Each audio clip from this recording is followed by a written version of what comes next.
வா வா வா வா வா யோ வெளிய போய் சுத்தியா போயா சாமி பாக்கலீங்க போயா முதல்ல வெளிய போய் அம்மா போ போ போதும் ரொம்ப அநியாயம் பண்றீங்க ஆனா போயா முதல்ல வெளிய போ போ அடிச்சாரு வா வா டக்குனு வா சார் அனுப்பிடுங்க வாங்க வாங்க வா வா வா சார் வணக்கம் சார் வணக்கம் சார் ஏன் சார் லேட்டா வரீங்க காரை பார்க் பண்ணிட்டு வந்தேன். அப்படியா சார் அம்மா அதான் குடும்பத்தோட தான் வந்து பொண்ணுங்கெல்லாம் வந்துட்டு இருக்காங்க.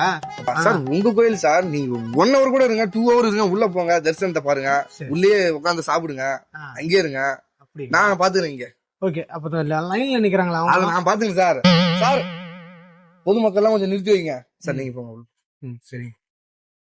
எங்க என்னங்க ரொம்ப அநியாயமா இருக்கு. நம்ம காலையில இருந்து சாயங்காலம் வரைக்கும் கால் வலிக்கு ரயில்ல நின்றுட்டு சாமியை பார்க்கலாம்னு போறோம். நம்மள ஒரு செகண்ட்ல தள்ளி விட்டுறாங்க. இவர் இப்பதான் வந்தாரு, குடும்பத்தோட போய் சாமி பார்த்துட்டு இருக்காரு. ஒருவேளை விஐபியா இருப்பாரோ? ஏங்க கோயில் நோண்டா எல்லாரும் சம்மந்தாங்க, எல்லா மக்களும் ஒண்ணுதாங்க. இதெல்லாம் எங்க போய் முடிய போகுதுன்னு தெரியலங்க. எல்லாம் மேல இருக்கும்.